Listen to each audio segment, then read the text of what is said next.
Alors là aussi, je rappelle que nous sommes ensemble pour une petite heure, jusqu'à midi et demi. Vous aurez la possibilité de poser des questions à nos deux invités en fin de table ronde. Donc là aussi, préparez vos questions. On laissera du temps pour qu'ils puissent y répondre.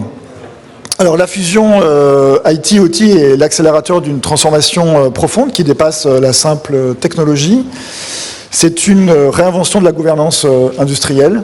L'interconnexion expose l'environnement opérationnel à des menaces hybrides, on l'a déjà vu un petit peu ce matin, qui nécessitent une vision et des compétences partagées entre les RSSI d'un côté, les directeurs de production de l'autre, ainsi que les ingénieurs métiers.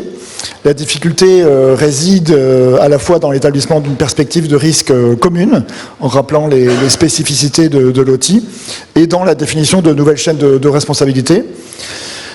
Cette convergence est un point de friction autour du recrutement, de la formation, du financement de la sécurité, remettant en question l'ADN et puis les habitudes. Il y a une phrase qui circule beaucoup dans le milieu industriel, c'est « si ça fonctionne, on n'y touche pas ». Donc du coup, il y a un certain nombre de questions qui se dessinent. Comment élaborer une gouvernance commune IT-OT qui concilie les impératifs de sécurité et la maîtrise opérationnelle sans altérer la disponibilité des systèmes? Quels profils et quelles compétences hybrides sont nécessaires pour incarner cette nouvelle culture et financer la protection de l'outil industriel? Et comment l'industrie peut-elle passer d'une approche réactive à une posture proactive en matière de risque en s'inspirant des bonnes pratiques IT? Ce sont les questions que nous allons voir ensemble. Messieurs, peut-être en introduction, je vous laisse vous présenter un petit peu plus en détail votre rôle, votre périmètre, votre organisation. Commençons avec vous. Alors bonjour à toutes et à tous, je suis Olivier Lignol, je suis le directeur de la cybersécurité du groupe EDF, donc groupe CISO. Je suis un ancien de l'ANSSI, j'étais à la création de l'ANSSI avec Patrick Paillou, je gérais les activités conseil, et puis après j'ai fait le service après-vente d'une attaque dont on a beaucoup parlé sur Bercy, où j'étais responsable de la partie technique et sécuritaire, et j'ai fait le plan de reconstruction, et puis j'ai rejoint il y a 11 ans EDF, et je suis en charge en tant que dirigeant de toute la cyber, que ce soit sur l'IT, l'OT, et donc toute la gouvernance qui est associée, que ce soit les directions et les filiales du groupe EDF qui fait à peu près 200 000 personnes. Et ça permettra aussi d'éclairer certaines questions qui n'ont pas pu être apportées par mes collègues tout à l'heure, puisque on traite de sujets de gouvernance assez structurants. Oui, tout à fait. Elmi? Très bien, Elmi Araïs, donc je suis le practice lead cybersécurité du groupe Expleo. Donc Expleo, c'est une société d'ingénierie et de conseil dans le domaine de l'industrie, du ferroviaire, de l'aéronautique, de l'espace, de la défense, qui a plus de 30 ans d'expérience, à plus de 50 ans d'expérience. On est sur 30 pays avec plus de 19 000 collaborateurs et les équipes cyber, donc ils aident les clients à sécuriser leurs produits, leurs industries et leurs technologies. Très bien, merci beaucoup pour cette courte présentation. Alors j'ai fait une longue introduction de cette table ronde. Quelle est votre réaction? Est-ce que vous adhérez à ce que j'ai dit ou... Alors, on avait fait une petite préparatoire, je rejoins complètement cette description qui me paraît fidèle à la réalité, qui est intéressant d'ailleurs au regard de la question sur l'IA qui est juste avant, donc pour ceux qui n'étaient pas dans la salle déjà, c'est comment vous gérez toute la partie réglementaire qui est en train d'arriver. Donc certes, on peut faire des choses techniques au cas par cas, mais surtout il y a une problématique de finalité. Je pense que c'est ça qui est important. Et donc plutôt, et je pense que ça va rassurer tout le monde, de regarder les systèmes énergétiques, la manière avec laquelle on produit de l'énergie comme un système, on ne touche pas pour pas que ça s'arrête, grosso modo. On va plutôt regarder ça sur une approche dans laquelle on doit être responsable et conduire en toute sécurité nos productions, notre capacité à gérer l'outil industriel, qui ne s'arrête pas et qui ne s'arrêtera jamais. Et ça, c'est effectivement une de ses particularités, mais c'est bien dans la finalité qu'on se positionne. C'est-à-dire que la cybersécurité s'est invitée dans ce champ-là, elle vient de l'IT à l'origine, pour l'attaquant, venir perturber la capacité à produire, et pour le défenseur, ce que nous sommes, la capacité à pouvoir assurer le métier du fait qu'il est toujours dans les conditions de sécurité nécessaires. Elmi, même question, votre réaction à ce que j'ai dit? Oui, c'est exactement. Donc moi, ça me convient et puis c'est très pertinent. Maintenant, ce qui me frappe dans cette description, c'est qu'il faut comprendre que la convergence n'est pas un projet turnkey qu'on fait et on livre et puis c'est fini. C'est une transformation longue dans le temps qui nécessite de rapprocher deux mondes où il faut enterrer les haches de guerre entre les deux mondes.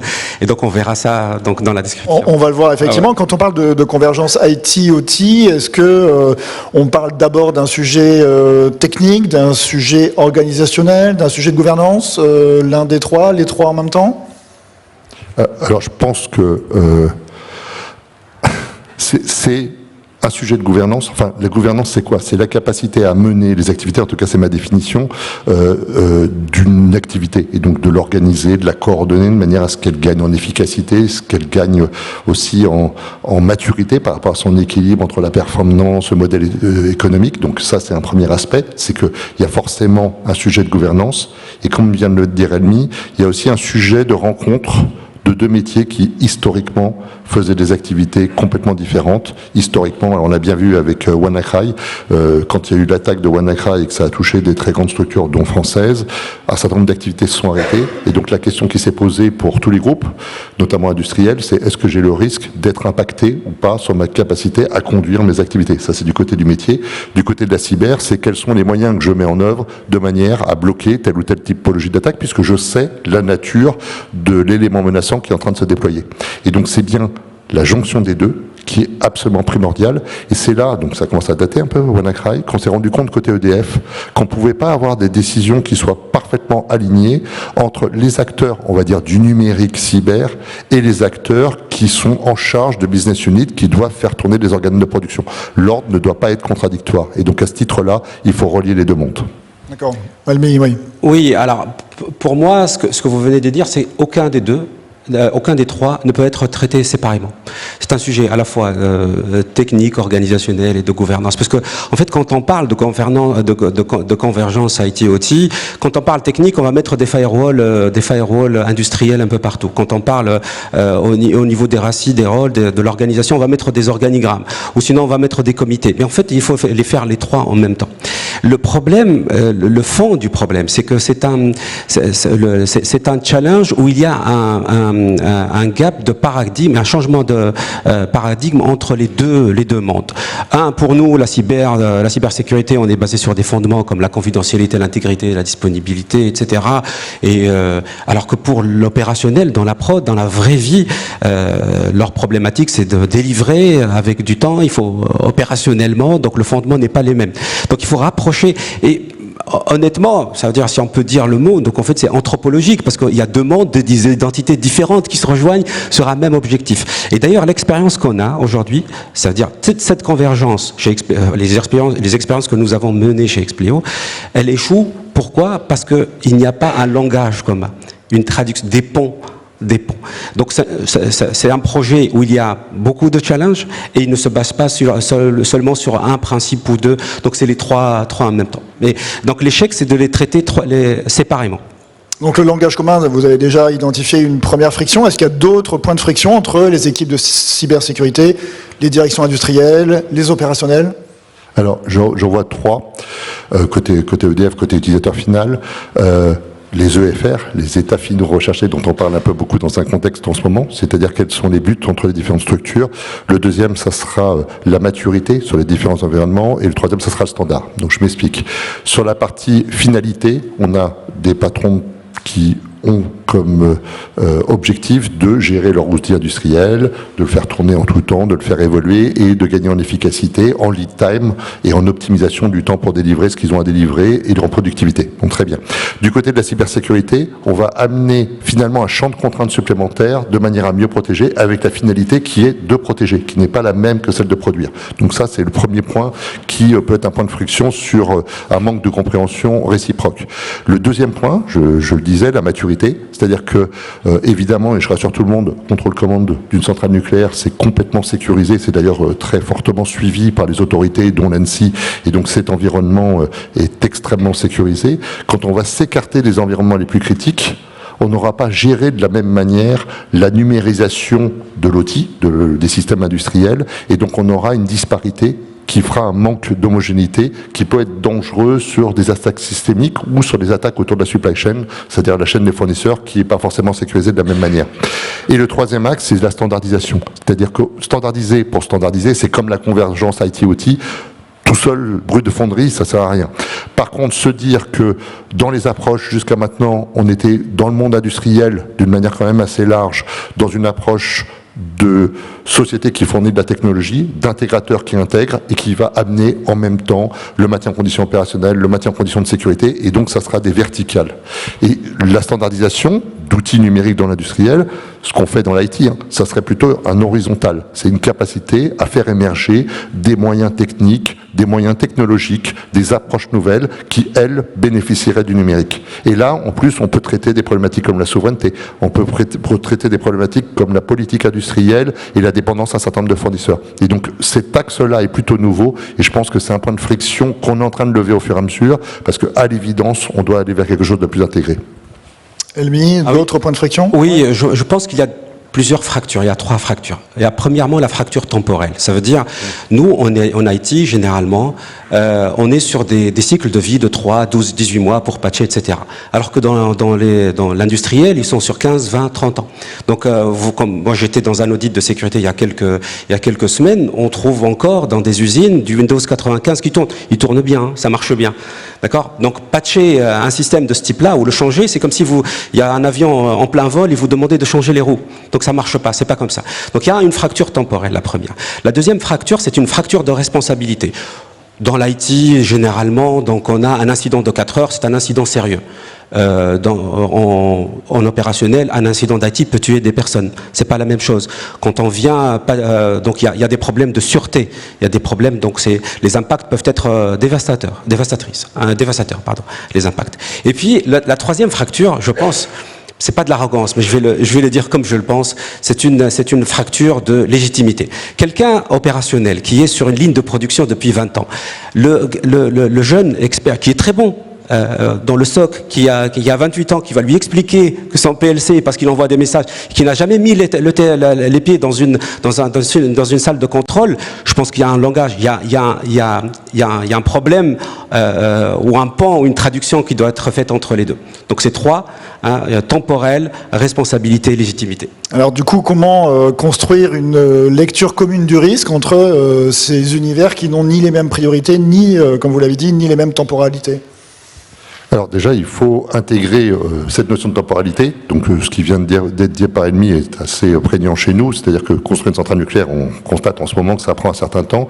Et la durée de vie d'une centrale nucléaire aussi, avec des arrêts de tranche qui sont quelquefois sur des opérations décennales, font, et c'est un exemple parmi d'autres industriels que nous gérons, font qu'on est sur un temps long et sur un temps d'intégration de la partie numérique, de direction d'ingénierie, il y en a certains dans la salle, d'entités d'expertise, de cyber-industriels qui sont vraiment spécialisés dans ce domaine-là. Donc ça, c'est un premier aspect. Le deuxième aspect, c'est toujours dans la temporalité, quand on est attaqué, on a un peu parlé récemment dans la presse sur des fausses informations qui nous concernaient, on est sur quelque chose qui est dans le temps court, sur de la communication. Mes collègues de la direction de la communication sont de plus en plus sollicités parce qu'il faut être capable aussi de rassurer, de réagir et de confirmer ou d'infirmer des éléments qui se présentent à nous. Et donc là, on est dans des temporalités extrêmement courtes avec une montée en puissance qui est très rapide. Le deuxième aspect, dans le monde, alors notamment dans le monde de l'énergie, mais pas que, mais dans les OIV un peu critiques, c'est les aspects systémiques. C'est-à-dire que dans le monde de l'énergie, on l'a vu sur l'Espagne, on l'a vu sur le Portugal, on a quand même des risques d'effets, c'est ce que disait Choquet tout à l'heure sur les effets de blackout, c'est ça qu'on veut éviter. Et donc à ce titre-là, on se doit aussi de contrôler le niveau de sécurité de l'ensemble de notre chaîne. Et alors, on va dire chaîne de fournisseurs, ok, mais quand c'est des dizaines de milliers de fournisseurs, la question c'est quels sont ceux qui sont les plus critiques, les moins critiques. Et donc on retombe sur un schéma métier de dépendance. Quels sont mes différents éléments de dépendance? Quels sont les éléments numériques qui sont associés? Et quels sont les moyens de sécurité que je dois mettre en œuvre? Et donc ce risque-là, ça devient un risque partagé. Et donc il faut des acteurs aussi sachants, qui savent gérer un risque industriel. Donc on a une direction des risques groupes qui sait très bien faire ça, et qui savent le confronter à une origine de l'occurrence de ce risque, qui serait une origine numérique, et là on est dans le domaine de la cybersécurité. Très bien. Elmi, en réaction Oui, alors moi je pense que c'est la question la plus honnête du débat. Toutes vos questions sont honnêtes, mais celle-là, c'est la plus honnête. Parce qu'en fait, c'est la question qui va nous faire comprendre qu'il ne faut pas unifier les cultures, mais il faut traduire. Parce que les personnes qui sont les directeurs de site ou les responsables de production, ce sont des personnes qui sont habituées à gérer les risques. Ils sont habitués à gérer les risques, des risques environnementaux, des risques physiques, ils sont habitués à ces risques-là. Venir lui expliquer qu'une vulnérabilité CVSS 9.2.8, il faut la traiter maintenant, il va pas la comprendre. Par contre, si on lui dit, si cette vulnérabilité, elle va arrêter la ligne Yokogawa, le convoyeur 6, et puis la livraison 15, elle va être arrêtée, et un redémarrage de 6 heures. À ce moment-là, il réalise de quoi on parle. Donc, donc il faut traduire en langage professionnel. Et d'ailleurs, l'IEC et le Science Institute, ils disent pratiquement la même chose. D'accord. La deuxième chose, c'est que il faut faire des exercices. Parce que comme tout à l'heure, je vous ai dit, c'est un problème anthropologique. En fait, l'anthropologie nous apprend que finalement, on peut unifier les choses, on peut rapprocher les choses en faisant des expériences communes. Aujourd'hui, si vous voyez, nous les expériences qu'on a vues aux Pays-Bas et en Allemagne, c'est qu'il y a des exercices de red team ensemble. Et comme ça, sur terrain, les gens qui sont sur terrain, en production, voient réellement l'impact réel des choses. D'accord. Et la dernière partie, ça veut dire pour tout ce qui est gestion d'incidents, etc., il faut un registre commun. Un registre, pas une colonne OT, mais c'est un registre commun, parce que mécaniquement et réellement, quand l'opérationnel ou l'automaticien ou l'ingénieur de production, il va voir un dossier qui appartient à la DSI, je vous garantis qu'il l'ouvrira jamais. Et je pense qu'il y a aussi une perception de ces risques qui doit être partagée plus largement. J'ai un exemple qu'on a partagé au sein du Césin dans le secteur industriel, où chez un manufacturier qui traite d'un certain nombre d'activités industrielles avec des produits chimiques, lors d'une visite, donc plutôt dans un axe cyber, on demande à l'automaticien, mais comment il marche ton automate? C'est génial, on a inventé ça, il fait ceci, il fait cela, très bien. Et donc, si l'automate, il venait à être programmé, et qu'il prenait ce produit chimique et qu'il l'injectait, on pourrait tuer des gens. Et l'automaticien, il dit, mais c'est pas possible, j'ai pas programmé comme ça. Oui, mais si ça venait être le cas. Oui, mais c'est pas possible, je l'ai pas programmé comme ça. Et donc, cette notion de, on pourrait avoir une activité malveillante, et c'est pas le métier d'un opérateur, d'un industriel, que d'envisager qu'il ait des collègues ou des acteurs qui soient proches de lui, qui soient malveillants. C'est bien la prise de conscience de cet élément qui doit pouvoir appréhender, tout en ne niant pas le fait qu'il faut de l'innovation, avancer et se transformer, de manière à pouvoir apprécier d'une manière commune le risque par rapport vraiment à la finalité de ce risque. Et Elmi, je reviens à ce que vous m'avez dit quand on a préparé cette table ronde. Vous m'avez dit il peut y avoir un responsable de production qui peut relativiser les risques de perte de confidentialité, d'avoir accès à ma formule chimique, d'avoir accès à un secret de fabrication, mais à l'inverse, accorder une importance absolue au risque d'arrêt de la production. Absolument, c'est en fait parce que moi je vais vous partager une expérience. J'étais dans un audit ou un conseil à Singapour pour une mission pour un industriel qui fait dans le domaine de la chimie. Et voilà, donc on a identifié, quand on a réalisé la mission, on a identifié des problèmes relatifs à la confidentialité de données qui sont hébergés dans le cloud, etc. Et bon, on a présenté cela, mais le client et l'industriel m'a dit, mais moi, la confidentialité, je m'en fous complètement. Même si la formule chimique, même si les bijoux de la couronne sont exfiltrés demain, personne ne peut construire une usine en utilisant mes formules à moi, parce qu'il faut avoir mon tampon, Donc, mécaniquement, ce qui m'intéresse, c'est que la ligne de production ne s'arrête pas, qu'il n'y a pas un problème physique de sûreté, que je n'enfreins pas la réglementation. La confidentialité, c'est pas mon problème. Donc, tout à l'heure, quand je vous disais que l'IT, de façon globale, elle se base sur CIA, confidentialité, intégrité, disponibilité. Dans le domaine opérationnel, on est sur availability, integrity et puis confidentialité. Voilà. Ok, très bien. Justement, Olivier, comment on arrive à transposer les méthodes de gouvernance IT dans l'OT sans créer de décalage avec les exigences de disponibilité, de sûreté, de continuité de production ? Alors, il a dit continuité, sûreté, mais aussi intégrité, parce que si vous changez des paramètres d'une activité de production, vous pouvez impacter très fortement les outils, voire vous pouvez impacter même le service qui est livré par l'outil industriel. Je pense que la manière avec laquelle on présente cette phrase, mais c'est probablement un biais qu'on a sur InCyber et puis avant le FIC, c'est que tout ça vient du monde du numérique, IT, des télécoms des années 90, et puis ensuite de toute la partie cloud, etc., qui est arrivée depuis et de l'IA. Et qu'en l'occurrence, on est plus sur la manière avec laquelle on peut s'appuyer d'une manière plus forte sur les acteurs de l'OT, de manière à faire en sorte qu'ils s'approprient s'approprient éventuellement, d'ailleurs c'est pas forcé, un certain nombre de méthodologies et d'approches pour les intégrer dans leurs approches qui sont déjà assez complexes, qui sont assez contraintes. On parlait tout à l'heure de risques létals dans un certain nombre de contextes ou de risques réglementaires. Donc c'est un élément supplémentaire qu'il faut ajouter. Le deuxième point aussi, c'est il ne faut pas non plus jeter le bébé avec l'eau du bain sur ce qu'il y a du côté de l'IT et se dire ces gens-là sont du tertiaire, ils comprennent pas, ils sont à l'entrée de l'usine et ils rentreront pas. Et donc dans cet aspect-là, aujourd'hui, il y a des endroits qui sont matures. D'ailleurs, on le voit bien dans le pendant qu'on peut faire dans le monde militaire. Le fait de surveiller, le fait de répondre à un incident, de gérer l'attaquant ou de faire une recherche de la présence d'un attaquant chez soi, tout ça c'est des termes quand même assez militaires à l'origine.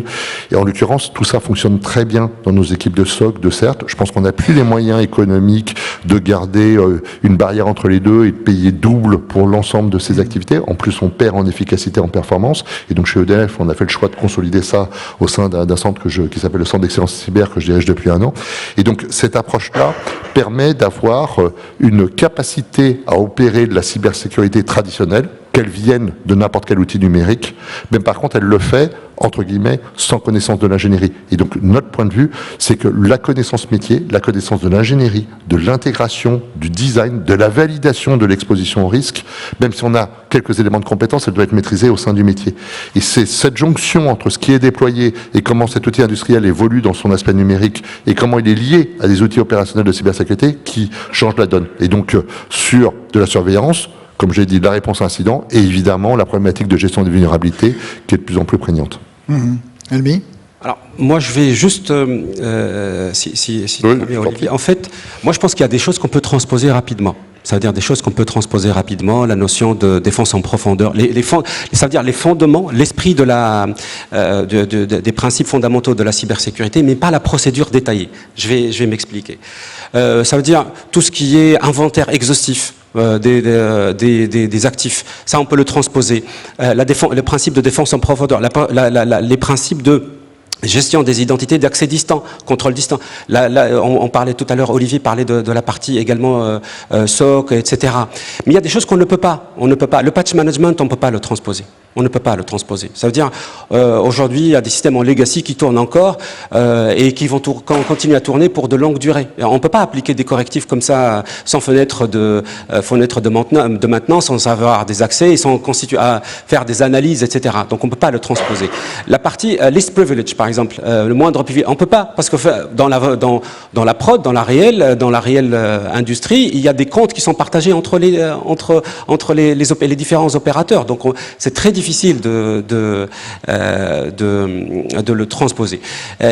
Même le principe aujourd'hui auquel on tend aujourd'hui, qui est le Zero Trust, le Zero Trust IT n'a rien à voir avec le Zero Trust OT. C'est pas la même chose. Donc nous, quand on se base sur le AAA, authentification, autorisation et accountability ou traçabilité, tout segmenté, tout authentifié, ce n'est pas possible d'installer tout ce qu'on peut dans des composantes PLC ou des choses de ce type-là. Donc on garde le principe, on dit qu'il faut tout authentifier, tout contrôler, mais le réseau, mais pas l'endpoint. Vous voyez ce que je veux dire? Donc il y a des choses sur lesquelles on peut réussir rapidement à les transposer et à expliquer à toute la partie prenante comment on va faire. Et il y a des choses où on va garder le principe, mais sans aller à la lettre comme on le fait dans l'IT. Olivier, vous souhaitez réagir à ce que vient de dire Elmi? Alors je pense qu'on va en parler un peu tout à l'heure, mais j'étais en train de me dire, en fait, c'est un sujet de gouvernance. Oui. C'est-à-dire que dire on ne peut pas. Alors déjà, mon ancien collègue de l'ANSSI qui était là tout à l'heure, à mon avis, partagerait pas ce point de vue. Enfin, NIS 2 et la LPM vont pas dans ce sens-là, mais c'est pas pour tout le monde que cette réglementation s'applique, mais quand même beaucoup de gens. Et le deuxième aspect, c'est toujours une question de finalité. C'est pour ça que c'est de la gouvernance. C'est que ce qu'on attend d'un organe industriel, pour nous, c'est, par exemple, côté EDF, maison mère, c'est de la production. On doit produire en sécurité. Et donc, s'il y a un élément autour d'une vulnérabilité qui peut être exploitable, enfin les fameux G3, qui est exposé et qui est facile à exploiter, et qui est immédiate, dans ce cas-là, il faut tout de suite mettre en sécurité d'une manière ou d'une autre, ce qu'on fait systématiquement. Et quand on voit les statistiques, donc je crois que c'était il y a 6 ou 7 ans, l'exploitation d'une vulnérabilité en moyenne c'était 42 jours, maintenant en moyenne c'est 5 jours, et je dis bien en moyenne, parce que quand on va trouver sur des failles type Ivanti en infrastructure, c'est plutôt quelques heures, et on a des attaques avérées, on est bien obligé de tenir compte de ces éléments. Donc comment on fait évoluer son système industriel en fonction de la problématique de gestion de la vulnérabilité. Et là où je rejoins qu'il y a une différence totalement, et Elmi a raison, c'est que c'est pas la même culture et c'est pas la même approche. C'est-à-dire qu'on va pas... Alors les Américains sont très en patch, et on peut pas toujours patcher comme ça vient d'être dit. Le legacy est une énorme volumétrie dans nos environnements industriels, et c'est normal. Et donc, on va aussi mettre en sécurité, isoler ou s'assurer de la complexité de la surveillance qui permet de pallier à cette problématique de non-patching pendant une période assez durable, parce qu'on a des problèmes d'ingénierie qui sont associés. Oui. C'est bon. Non, on se rejoint. Oui, oui. Vous vous rejoignez effectivement. Alors il y a un aspect qu'on n'a pas forcément beaucoup intégré pour l'instant, c'est comment justement intégrer la chaîne des fournisseurs dans toutes ces réflexions. Elmi, Olivier. Écoutez, aujourd'hui, avec les usines avant, elles n'étaient pas connectées. Aujourd'hui, les usines sont connectées. Donc, on a des fournisseurs matériels, logiciels, etc., des prestataires de services, etc. Et ça constitue aujourd'hui, donc la chaîne, c'est-à-dire toute la chaîne d'approvisionnement constitue toujours pour les usines, en plus aujourd'hui, il y a un vecteur de menace. Donc, il faut qu'ils fassent partie de toute cette politique et de toute cette gouvernance. Ils ne doivent pas être considérés comme, il faut qu'ils fassent partie du projet lui-même. Et d'un point de vue sectoriel, j'ai entendu qu'on en parlait tout à l'heure sur la conférence d'avant, on parlait des data space. Donc côté nucléaire, on en a parlé beaucoup au mois de novembre. On a annoncé qu'on a créé le data space pour le nucléaire qui s'appelle Data for Nuclear X en liaison avec la BPI. Puis mon confrère d'Orano est associé. Il y a un certain nombre d'acteurs, Landra, Orano, les deux CEA, nous, Framatome en tant qu'équipementier. Et donc dans le cadre de cette data space, donc là on va regrouper jusqu'à 2 millions de personnes quand même, on a toute la problématique de la supply chain qui s'invite aussi et qu'on est en mesure du coup d'une manière commune de régler. Donc on a une structure de gouvernance qu'on a créée dans la foulée où tous les acteurs sont représentés de manière à ce que d'une manière commune on aligne nos méthodes, nos processus entre différentes structures, qu'on aligne nos capacités opérationnelles s'il y a un incident. Alors on n'a rien inventé, Boots Aerospace l'a fait il y a 15 ans. Donc c'est vraiment ce genre de bonne méthode qu'on voit dans l'aéronautique qu'on va appliquer. Et le deuxième point dans cette approche, c'est que ça permet aussi de bénéficier aux filières. Et donc, du point de vue de la filière nucléaire, notre rôle, c'est quand même de construire les centrales nucléaires plus rapidement. Et donc, ça nous permet aussi de gagner en efficacité et en intégration de l'écosystème. Donc, ça a même un caractère bénéfique, même si le côté de la cybersécurité va être contraignant sur l'identification des acteurs, ce à quoi ils ont accès, le cycle de vie des données, des informations, quand elles circulent autour des différents acteurs. Oui, juste je complète par rapport à ce que disait Olivier, ce que je disais tout à l'heure, c'est que, par exemple, quand on fait un programme, pour rentrer dans une usine sur un site, vous devez soit passer des certifications, ça veut dire électrique, etc., ou être formé lorsque vous allez vous présenter sur les consignes de safety, etc. Sur une des expériences, nous avons mené des programmes de formation à la cybersécurité pour ne pas mettre des clés USB partout, etc. Et les prestataires et les sous-traitants et la supply chain faisaient partie de ça, du programme global. Donc ils faisaient partie, parce qu'en fait ils interviennent fréquemment sur l'usine, donc ils doivent être considérés comme une partie prenante du projet et non pas une case à cocher ou donc c'est le retour d'expérience que je peux vous partager. Alors le temps avance et donc il nous reste à peu près 10 minutes de débat entre nous et ensuite on passera aux questions de la salle. En cas de tension entre cybersécurité et exploitation, qui doit arbitrer? Est-ce que c'est le RSSI, la direction industrielle, les métiers ou une instance commune à inventer, à créer? Alors chez nous, on voit deux typologies de cas. La première, c'est quand on est en amont des différents sujets, quand on construit, quand on fait évoluer les conditions d'exploitation. Et donc là, c'est clairement une problématique de temps de l'instruction, d'avoir le bon niveau de gouvernance, de ne pas avoir trop de personnes autour de la table non plus, de manière à pouvoir faire les choix. Donc concrètement, de décider ce qui est déployé, à quel moment c'est déployé, en quoi c'est susceptible ou pas d'impacter ce qu'on cherche à construire comme design d'infrastructure ou comme outil de délivrance de l'activité industrielle. Donc ça, c'est un premier aspect. Et le deuxième aspect, où on peut avoir aussi quelques tensions, c'est quand on est en situation de crise. Parce que d'une manière totalement naturelle et totalement humaine, l'acteur qui a un environnement qui est en train de tourner, qui subit une agression cyber, d'ailleurs visible ou invisible, si c'est une action d'espionnage, il voit rien, et en l'occurrence, celui qui produit, il va se dire d'un autre côté, je produis toujours. Et donc, on va avoir une tension assez forte sur l'acteur qui se dit, oula, on va m'empêcher de produire, on va ralentir mes capacités à produire, ou me mettre dans une situation d'aléa, et j'ai pas envie d'y aller. Et l'acteur de la cyber, lui, il va plutôt identifier et avoir de la prospective au niveau du risque de manière à l'appréhender. Et là, le cycle de vie, enfin la manière avec laquelle le déroulé se fait est beaucoup plus rapide et monte très vite en tension. Et donc pour ça, il faut vraiment être en mesure de pouvoir avoir des processus de gestion de crise qui soient complètement organisés, connus, testés, et qu'on ait bien des exercices à blanc. Donc côté groupe, on va jusqu'à faire des exercices cyber à l'échelle du groupe EDF. Alors c'est une fois tous les 2-3 ans, parce que c'est très lourd à monter, mais on parle de 600 personnes qui sont mobilisées pour l'exercice. Il y a 25 cellules de crise en parallèle qui tournent, donc ça permet de se mettre à l'échelle de ce qui se passerait. Et donc ces éléments-là permettent de faire ces arbitrages et de lever très vite les bonnes tensions, enfin les bonnes tensions, c'est bien, c'est ça, entre les différents acteurs au bon niveau sur chaque cellule opérationnelle et cellule qui est plutôt sur la direction de crise ou sur la gouvernance.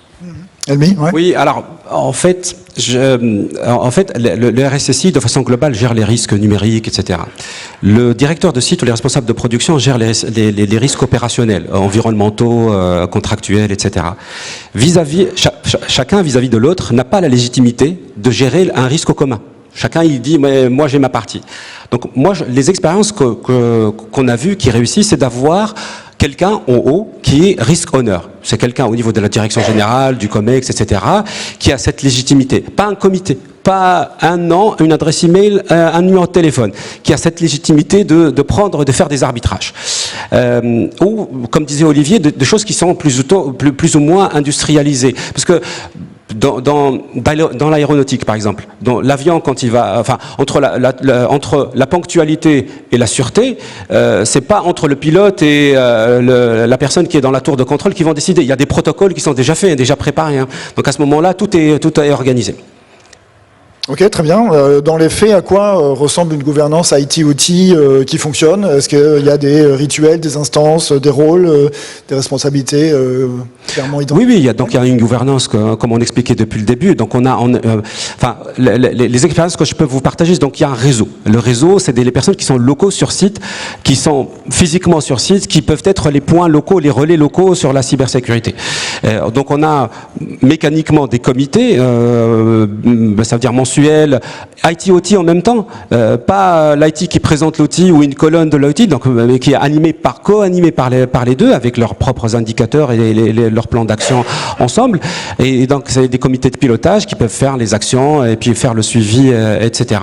avec des indicateurs qui sont bien spécifiques. On parlera tout à l'heure des indicateurs. Donc c'est pas quelque chose qui est compliqué, mais l'important que ça ne soit pas quelqu'un qui présente l'autre ou qui lui donne les 5 minutes OT. Il faut que ça soit un registre d'incidents commun, un comité commun, des indicateurs communs, et puis un réseau de personnes qui sont sur site, qui sont suivies, etc., et qui sont formées pour être les relais locaux sur les actions et puis sur la réponse aux incidents. Ouais. Alors, pour répondre en complément, je suis d'accord avec la partie gouvernance. Déjà, au niveau de la filière cybersécurité, j'ai nommé RSSI IT Group, RSSI OT Group, qui est l'ancien RSSI du parc nucléaire et qui a 30 ans d'expérience dans le nucléaire. Donc ça permet aussi d'avoir ces deux focales au sein de mon organisation. Après, au-delà, parce que mon organisation, elle ne peut que appuyer et éclairer, on a besoin forcément des patrons de l'ingénierie qui vont construire l'outil, on va avoir besoin des patrons des structures qui vont les piloter, donc là on est plutôt sur des bons niveaux de dirigeants, et puis on va avoir les acteurs du numérique, ils sont de plus en plus essentiels puisque eux-mêmes, c'est encore pire que pour la cyber, ils sont vraiment le parent pauvre de l'approche c'est pas négatif vis-à-vis des grands projets, mais les grands projets étaient conçus comme des projets qui embarquaient le numérique. Et donc il faut aussi qu'ils créent cette dynamique de vision transversale du numérique, et c'est assez fondamental, ne serait-ce que pour des recherches de performance économique par rapport à la performance opérationnelle de la cybersécurité et la manière avec laquelle on est capable de déployer rapidement nos différents sujets.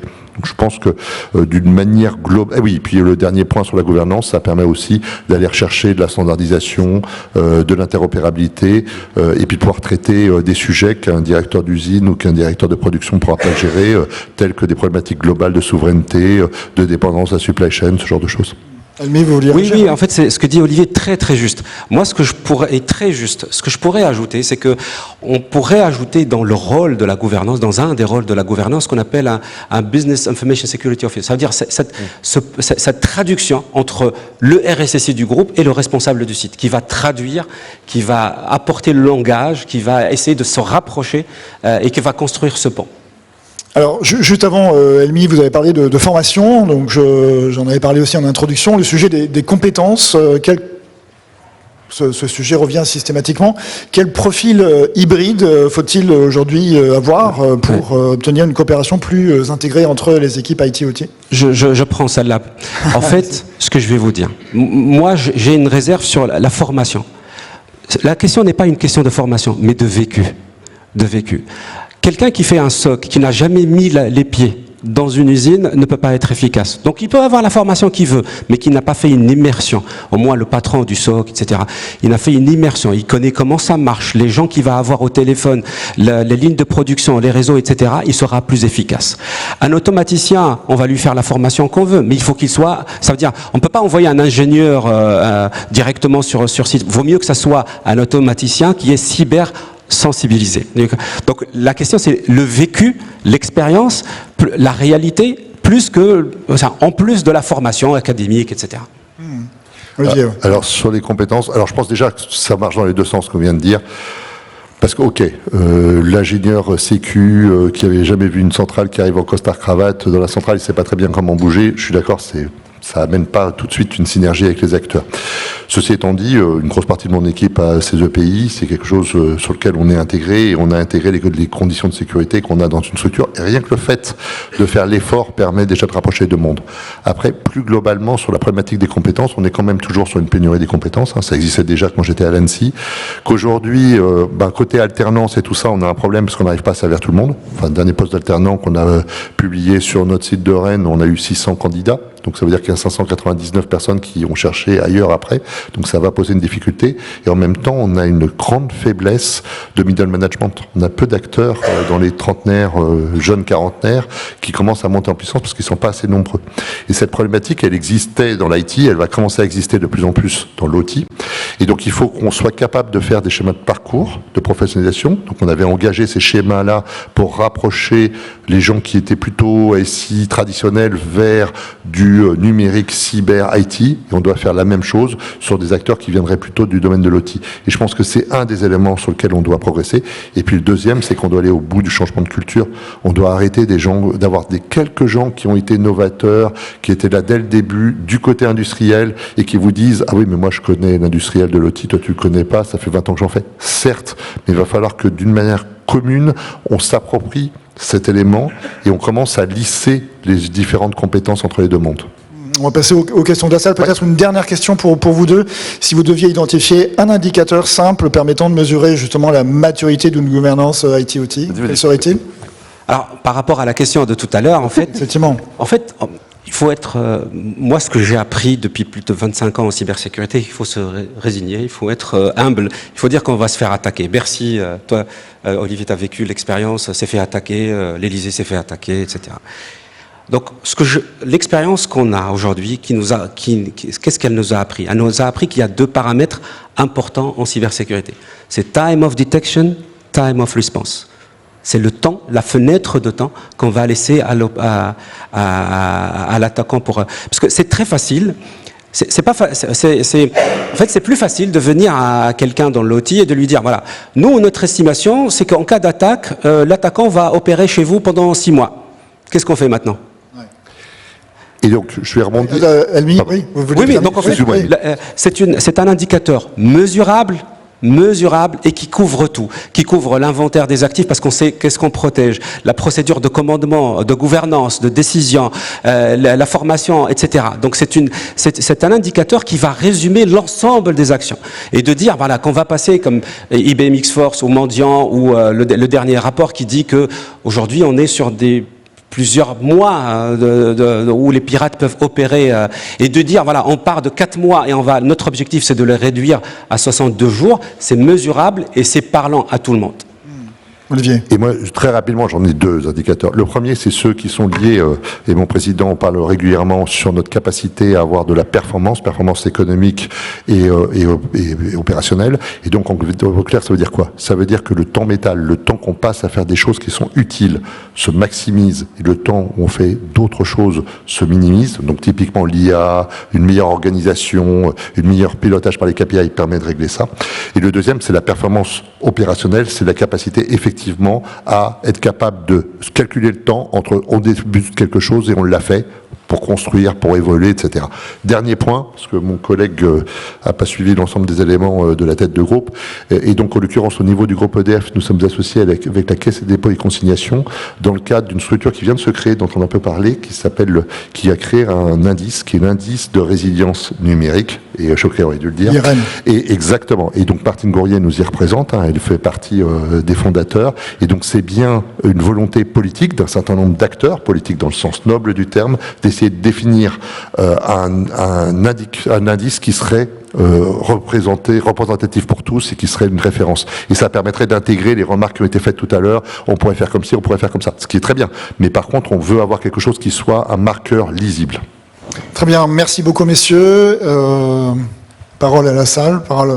Ouais. Monsieur. Allez.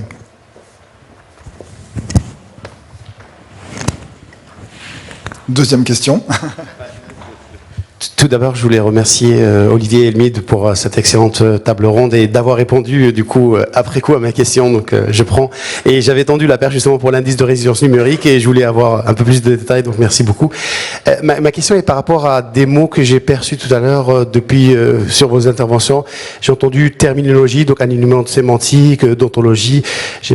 J'ai entendu aussi parler d'immersion, de compréhension, et du coup je me demandais par rapport au potentiel du jumeau numérique que pourrait offrir de rendre visible, tout à l'heure Elmi aussi parlait de rendre visible des choses qui sont invisibles, donc notamment pour le métier, pour les gens qui ne sont pas les gens de l'OTI. Et du coup, ma question, c'est par rapport à, voilà, est-ce que c'est un potentiel, est-ce que c'est utilisé, et si c'est le cas, quid de la sécurité du jumeau numérique? Voilà, donc c'est un peu une question ouverte. Oui, en fait, pas mal aujourd'hui de sociétés proposent des jumeaux numériques pour faire les tests et les exercices qui simulent exactement ce qui se passe dans l'usine, parce qu'en fait, on peut pas arrêter pour simuler une attaque de ransomware, etc. Donc c'est beaucoup de potentiel, évidemment. Et on a ça veut dire des solutions en France ici, et des sociétés qui proposent ce type de solutions. Oui, et donc en complément, côté EDF, on utilise des approches de type jumeau numérique. Alors là, on n'est pas en cyber pour construire les centrales, et donc dans la conception. Donc ça, c'est quand même une grande révolution. Enfin, j'y suis depuis 11 ans, donc ça fait un peu vieux. Mais en tout cas, on est vraiment passé. Quand je suis arrivé chez EDF il y a 11 ans, c'était la planche à dessin. On ne construisait pas de centrale, on faisait Flamanville. Là, on est passé dans une approche dans laquelle vraiment on utilisait jumeau numérique, et tout le numérique est là pour nous apporter les éléments qui nous permettent d'accélérer et d'être plus efficients sur les constructions de nos centrales. Ça, c'est un premier aspect. Et donc, évidemment, les conditions d'accès à ces jumeaux numériques, la manière avec laquelle on interagit avec l'ensemble des acteurs de la filière, c'est assez rapidement posé, d'autant plus qu'ils ne sont pas tous de nationalité française. Donc, c'est un premier aspect. Et le deuxième aspect, comme vient de le dire Elmi, on utilise de plus en plus des moyens, notamment autour de la gestion de crise ou autour de la simulation côté cyber, de manière à pouvoir s'entraîner ou avoir des éléments qui ressemblent aux environnements qu'on veut tester et qui ne sont pas les environnements de prod. Donc ça, c'est une approche. Il ne faut pas oublier que d'autres, je pense qu'il y a des choses qui sont en train d'arriver qui sont nouvelles aussi. Je pense notamment à l'approche de Dora, qui fait des approches où, en gros, on se dit on va attaquer un système en production dans un environnement très maîtrisé. C'est une obligation de Dora, de manière à tester sa robustesse. Et je pense qu'il ne faut pas oublier ça. Il ne faut pas juste se dire, enfin, je suis un ancien de l'époque de Patrick Payot avec Back to Basic, la sécurité cache-sexe et tout ça. Et de faire que le jumeau numérique serait dangereux parce qu'on ne verrait pas ce qui se passe dans la vraie vie. Et donc, je pense qu'il faut garder aussi un pied de l'autre côté pour voir ce qui se passe dans l'environnement de production. Et ça, c'est un incontournable. Oui, bonjour, Anne Perrin, Opida. Est-ce que vous pouvez nous donner quelques indications sur comment vous répartissez les budgets? Alors, j'imagine pas des chiffres précis, mais peut-être quelques points de repère. Alors, comment dire, déjà, il y a une première problématique, c'est le budget global. Donc, il y a une problématique entre le budget et la performance économique. Enfin, il a échappé à personne que le groupe EDF est un peu endetté. Et donc, à ce titre-là, on cherche la performance économique. Et donc, on maintient évidemment les bons niveaux de budget de manière à assurer notre cybersécurité. Mais en même temps, en permanence, on cherche à optimiser le modèle économique. Donc, cette partie-là, elle est plutôt... donc, on retrouve les chiffres du CIGREF sur les moyennes, etc. Et on est dans le benchmark. La question qui se pose plus aujourd'hui, c'est que là, on a beaucoup parlé de la convergence IT-OT, mais de l'OT. Et dans l'OT, comme comme on le disait tout à l'heure, on est sur un peu le parent pauvre du numérique pour une partie de l'OTI, c'est-à-dire que la partie ultra critique, celle-là, on l'a sécurisée depuis longtemps et on la maîtrise. La partie plus générique, plus générale, qui ne présente pas de risque énorme, celle-là doit être un peu mieux sécurisée pour des questions de risque systémique ou de maîtrise de l'ensemble de l'environnement, et donc elle nécessite aussi de pouvoir avoir des budgets. Et là, la question qui se pose, c'est plus une fonction support, hein, on est dans l'outil industriel, et en même temps, c'est pas forcément un endroit dans lequel on avait fléché jusqu'à maintenant des budgets spécifiques. D'où l'importance de faire venir des directions numériques de l'OTI ou l'équivalent des directions d'ingénierie qui pourraient sacraliser ces budgets et s'assurer qu'on a les bons arbitrages. Bonjour, merci beaucoup pour votre présentation à propos de la convergence IT-OT. Mon nom est Mercedes, je suis Cyber Security Manager chez Forvia. Forvia, c'est un équipementier voiture très connu dans la topique équipement voiture. Ma question est, dans la vie réelle, lors d'un incident cybersécurité, un incident OT, quelles sont les bonnes pratiques ou bien les choses à faire pour vraiment remédier à cet incident? Donc, voilà, merci. Alors, en fait, je peux répondre. En fait, tout le travail qu'on est en train de faire aujourd'hui est essentiellement tourné autour du fait qu'il ne faut pas, le jour J, qu'on aura un incident, il ne faut pas innover, il ne faut pas improviser. Il faut à ce moment-là être déjà prêt, avoir un catalogue, une liste d'incidents, des playbooks, une organisation qui était déjà faite. D'accord? Donc l'ensemble, quand on traite des incidents sur un environnement industriel, l'idéal c'est que cet incident-là a été traité, a été préparé auparavant, identifié, et puis toute la chaîne de commandement, la liste des actions qui doivent être réalisées, à ce moment-là, ont été déjà prêtes. Maintenant, la question est, par exemple, si aujourd'hui ça arrive, par exemple, on a un incident, qu'est-ce qu'on fait? En fait, aujourd'hui, les problématiques et les décisions qui doivent être prêtes et qui doivent être préparées sont des décisions qui touchent non seulement la partie cybersécurité, où il faut estimer les risques, etc., mais la partie opérationnelle, la partie physique, sûreté, etc. Donc, en prenant tous ces paramètres-là, on va dérouler ce qu'on connaît dans la réponse aux incidents, dans tout le processus identification, containment, etc., éradication, en prenant en compte les impacts importants qui doivent être calculés sur la safety, sur la sûreté physique, sur également environnementale ou autre. Juste rapidement, deux petits takeaways, parce que ça dépend après du niveau de maturité et de l'appétence des directions générales à ce type de sujet. C'est nouveau pour certains environnements industriels, hein, c'est normal, on peut le comprendre, il y a d'autres sujets à traiter. Moi, j'aurais deux takeaways. Le premier, c'est les guides de l'ANSSI. Il y a des guides très bien qui ont été faits dans le cadre de PAX. Donc PAX, c'est tout ce qui est prestataire, sur la partie consultant et accompagnement. Et notamment, il y a un des volets de PAX qui est sur la partie gestion de crise, PCA, PRA, extrêmement complet. Et les guides, ça passe du guide très simple sur comment monter un exercice de crise en tabletop, des choses comme ça, jusqu'à des environnements très complexes. Donc ça, c'est le premier aspect. Et le deuxième aspect, et ça, c'est quelque chose sur lequel on a beaucoup travaillé, et ça marche pour toutes les organisations, c'est toujours la même chose, c'est la finalité. C'est-à-dire, quels sont les moyens de résilience? Si ton moyen de résilience, c'est que ton activité métier, tu sais la relancer manuellement, et que tu as préparé l'ensemble des éléments manuellement, et que tu sais tourner sans informatique, et dans certains partie de l'industriel, c'est faisable, parce que tu sais relancer tes PLC, etc. Et ben, tu as déjà une première partie de ton plan de reconstruction qui est lancé. Et donc, il faut un minimum d'organisation, et je rejoins ce qu'a dit Elmi, mais tu as aussi une capacité à convaincre en disant, voilà, sur le ultra critique, là, ce qui est très dangereux pour notre capacité à survivre, ça, on sait le traiter, on le traitera comme ça, mais il faut qu'on soit prêt et qu'on en accepte les conséquences. Et si on veut aller plus loin, petit à petit, on va pouvoir appréhender ça. Nous, on a un des sujets, alors pas sur les très grosses structures ultra critiques d'EDF, mais sur d'autres structures un petit peu plus réparties, on fait des exercices de crise, des préparations de ce type-là, et la structure étant assez distribuée, les patrons de ces structures évoluent tous les 3-4 ans.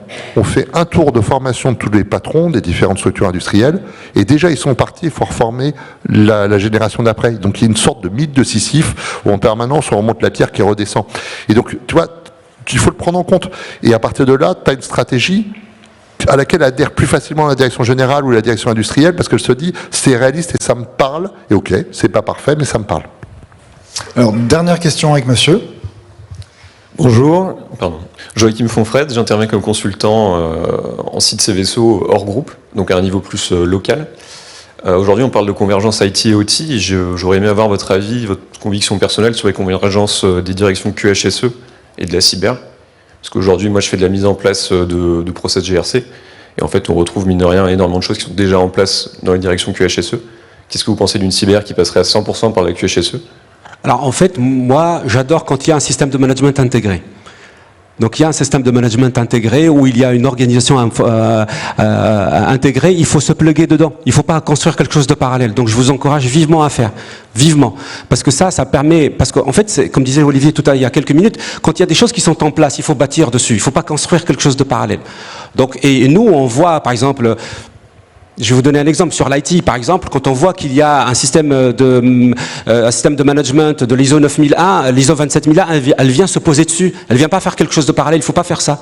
Il faut baser tout le système dans un système global. Donc, s'il y a un système de QHE, et puis ça se rapproche. On parle d'environnement, on parle de contractuel, on parle de beaucoup de choses. Donc, ça pourrait avoir un sens. Ça pourrait avoir un sens quand il y a un système de management de se rapprocher pour créer quelque chose sur l'ensemble de la gouvernance qui est organisée.